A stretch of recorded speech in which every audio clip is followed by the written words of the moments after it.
परमात्मा कबीर देव जी स्वयं सतलोक से आते हैं, जहां हम सभी का उद्गम स्थल है, जहां हम सभी उत्पन्न किए गए थे, जहां हम रहा करते थे, वो सतलोक है। सतलोक का अर्थ है शाश्वत स्थान। शाश्वत मीन सदा रहने वाला, जिसका कभी नाश ना हो। हम वहां रहा करते थे सतलोक में, हमारा जन्म और मृत्यु नहीं होता था, वृद्ध अवस्था नहीं थी। वो अनाम्य लोक है। अनाम्य का अर्थ होता जिसमें कोई रोग ना हो। एक अनामी लोक है, वो अलग है। अनाम्य का अर्थ होता जिसमें कोई रोग ना हो। हम उस लोक में रहा करते थे और हम अपनी गलती के कारण, अपनी नासमझी के कारण हमने वहां एक भयंकर भूल करी, जिस कारण से हम सभी यहां काल के जाल में फंस गए। ये काल का लोक है जो श्रीमद् भगवद गीता अध्याय नंबर 11 के श्लोक 32 में खुद कहता है कि मैं काल हूं अर्जुन, अब सभी को खाने के लिए आया हूं, सबका नाश करूंगा। अर्जुन श्री कृष्ण को बहुत अच्छी तरह जानता था।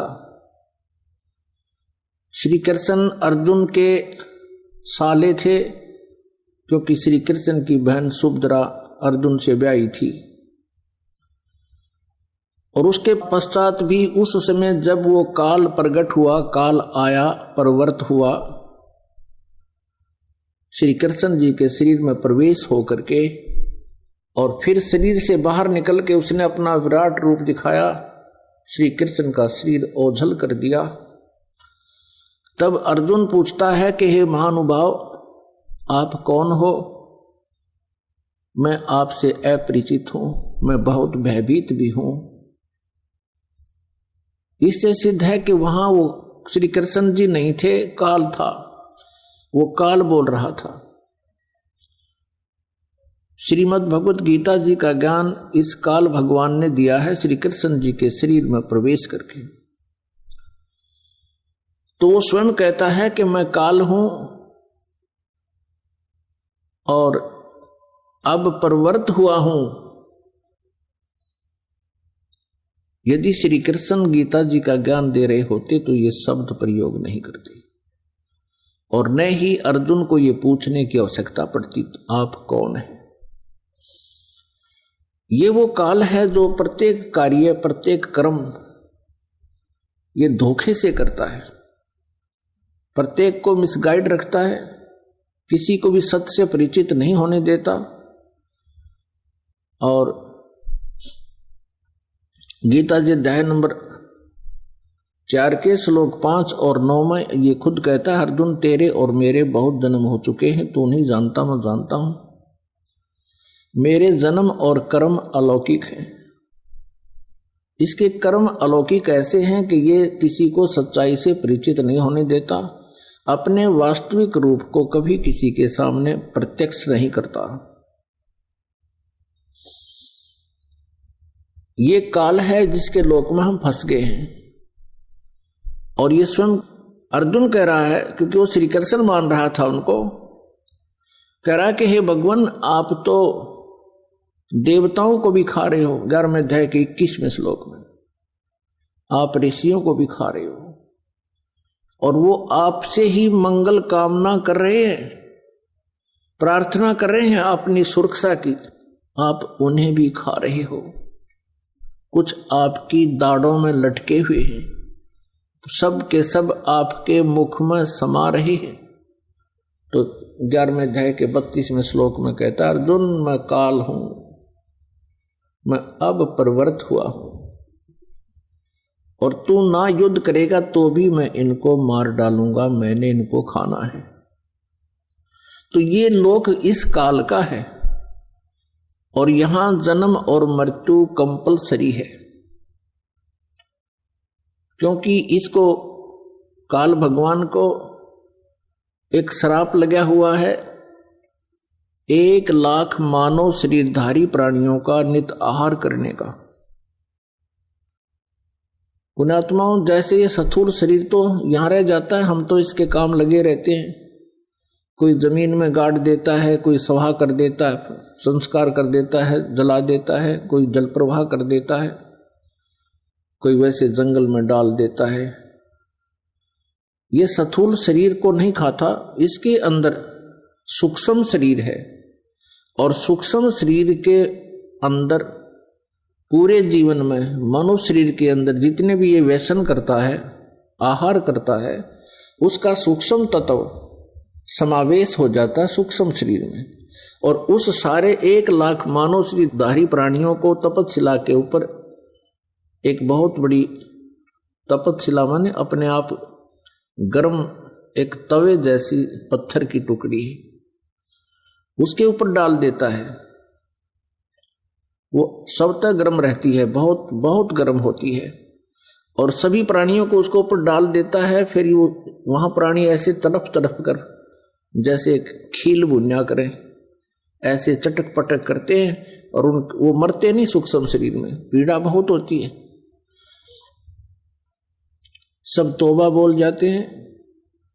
उनसे निकले हुए गंध को वो काल खाता है। अपनी आत्माओं, जिसका उद्देश्य ही यहां खाना है, मारना है और इसीलिए जन्म और मृत्यु यहां कंपलसरी है, तो ऐसे लोक में हम रह रहे हैं। अब ये गीता ज्ञानदाता ज्योत स्वरूपी निरंजन भी कहलाता है, 21 ब्रह्मांड का स्वामी है, 21 ब्रह्मांड का मालिक है, प्रभु है, राम है। इसको ब्रह्म भी कहते हैं, ब्रह्म,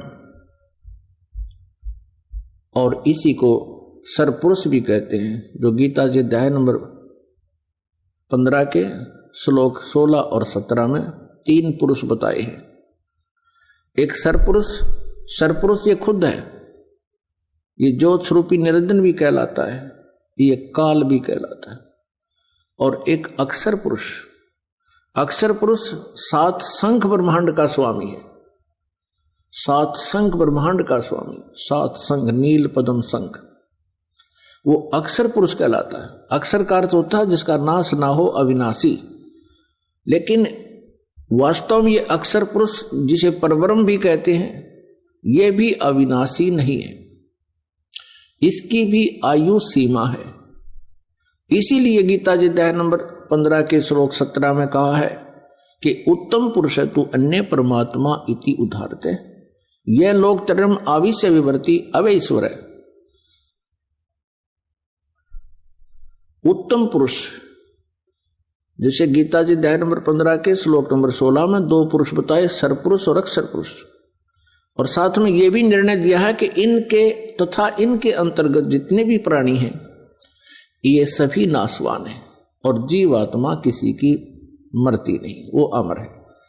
इसलिए 17वें श्लोक में 15वें अध्याय के तुरंत कहा है कि उत्तम पुरुष है तू अन्य, यानी पुरुषोत्तम पुरुष, उत्तम, उत्तम पुरुष, उत्तम माने श्रेष्ठ, पुरुष माने प्रभु, यानी अच्छा भगवान। तो इसका मतलब है कि दोनों अच्छे नहीं है, सरपुरुष भी और अक्षर पुरुष भी। इसलिए उत्तम पुरुष अन्य बताया है और उसी को परमात्मा कहा जाता है, और वही तीनों लोकों में प्रवेश करके सबका धारण पोषण करता है, वो है वास्तव में अविनाशी परमात्मा। अब यहां ये भ्रमित संत, ऋषि, गुरु आपको भ्रमित कर सकते हैं। 15वें अध्याय के 18वें श्लोक में गीता जी में ये सरपुरुष गीता ज्ञानदाता कहता है कि मैं लोक वेद के आधार से पुरुषोत्तम प्रसिद्ध हूं, क्योंकि मेरे अंतर्गत, मेरे 21 ब्रह्मांड में जितने भी प्राणी मेरे प्राधीन हैं, उनसे मैं उत्तम हूं, उनसे श्रेष्ठ हूं, उनसे तगड़ा हूं। इसलिए मैं पुरुषोत्तम नाम से प्रसिद्ध हूं। केवल लोकवेद, लोकवेद माने दंत कथा, जो वास्तविक ना हो। जैसे हम अभी तक श्री ब्रह्मा जी, श्री विष्णु जी, श्री शिव जी को अजन्मा कहा करते थे, सुना करते थे। इनके कोई माता पिता नहीं, इनको सर्वेश्वर, महेश्वर, मृत्युंजय, कालज्य, सर्वेश्वर कहा करते थे। ये लोकवेद था, ये दंत कथा थी। वास्तव में इनके इतिहास में लिखा है, इनकी जीवनी में लिखा है कि नासवान है और इनकी जन्म मृत्यु होती है। इनकी माता दुर्गा है और पिता ज्योति निरंजन काल, ये सरपुरुष है। ये स्वयं भी स्वीकार करता गीता जी अध्याय नंबर 10 के श्लोक नंबर 2 में कि मेरी उत्पत्ति को न तो देवता जानते हैं, न ये सिद्ध पुरुष और न ये ऋषि जानते हैं, क्योंकि ये सभी मेरे से उत्पन्न हुए हैं।